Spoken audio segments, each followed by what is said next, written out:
Hey, what's up, everybody? This is Charles Sabans, and welcome you guys to another episode of the DREAMERSPRO show, where we cover everything from sports, hot topics, classic debates, entertainment, and where we give you guys a fresh perspective on things and how we see them. And today we got a pretty surprising show for you guys. Before we get into it, please make sure you like the video and sub to the channel. So, yesterday I was reacting to a show that Marcellus Wiley did, where he was reacting to Stephen A. Smith, a recent audio that he did. I think we even did a show about it, where he was essentially calling Stephen A. Smith a liar. I'm almost yawned just now. Where he was essentially calling Stephen A. Smith a liar for some recent comments that he had to make about Max Kellerman.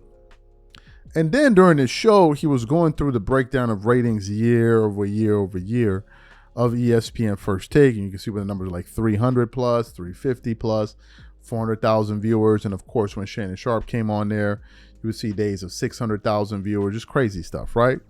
So that went on there. So this morning, I was just looking for what to talk about.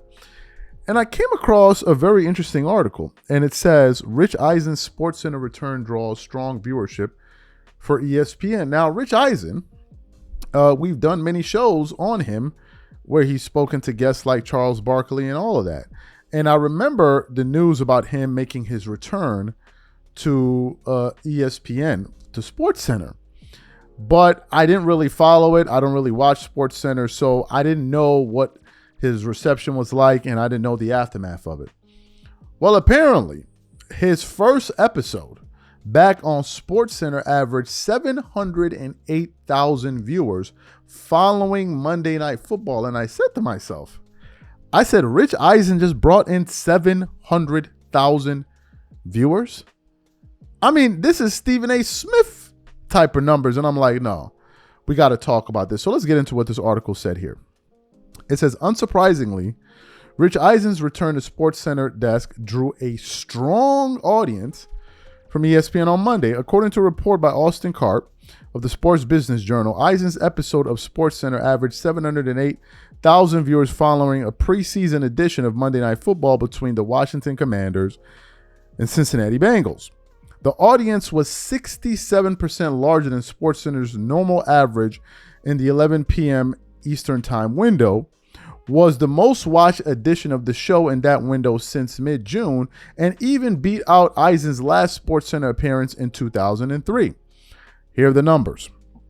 It says, apparently the Rich Eisen guy has a future if he wants to host SportsCenter.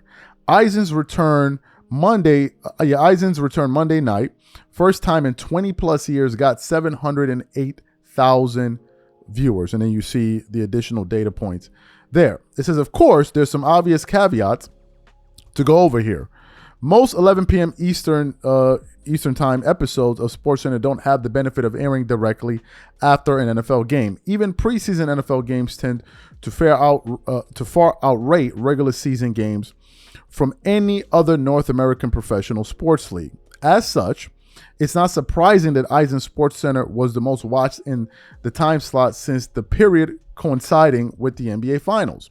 Nevertheless, Eisen's return was incredibly well received, so much so that ESPN has already announced he'll return for select SportsCenter telecasts in the future.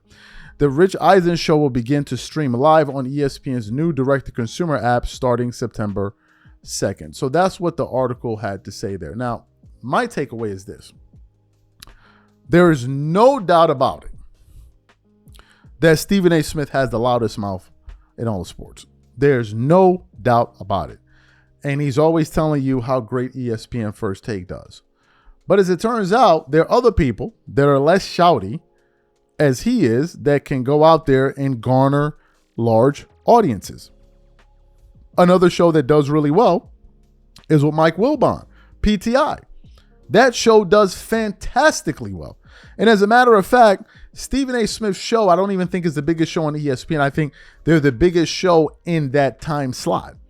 But they have a lot of other shows that perform exceptionally well. Now, here's something interesting worth pointing out. Stephen A. Smith's ESPN First Take was witnessing record numbers when Shannon Sharpe jumped on board. I don't know if you guys remember, but we were doing shows about that when we were comparing First Take's views with Shannon Sharpe versus what FS1's views were with, I think, Keyshawn Johnson was it Keyshawn Johnson, Paul Pierce, and Skip Bayless. Those views were just abysmal. I mean, they were hovering around the 100s, and then some days they dropped below 100,000 viewers. Whereas on ESPN, First Take, when Shannon Sharp was there were days where they were getting 700,000, 800. I mean, it was just absolutely, it was absolutely nuts. And Shannon Sharp brought a lot of that audience. Obviously, there was a lot of excitement around that time. But what stands out to me is that for as much shouting as Stephen A. Smith does, you would think that he outperforms all of his counterparts by a very, very, very wide margin. When in fact that he just dominates a certain time slot, and it's not like as if he's the biggest show out there.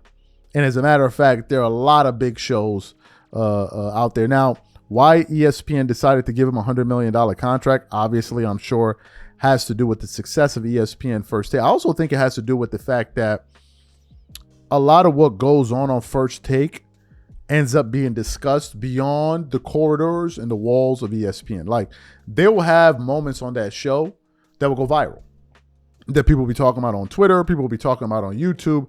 And I think that when they look at his overall impact, and obviously the fact that he does other shows, like I think NBA on ESPN, Countdown, and all of that, I think that's the reason why he was able to garner such a contract. Another thing worth mentioning is the fact that he has tenure. Stephen A. Smith has been with ESPN now since his return for, let me say, it got to be around 10 years or so.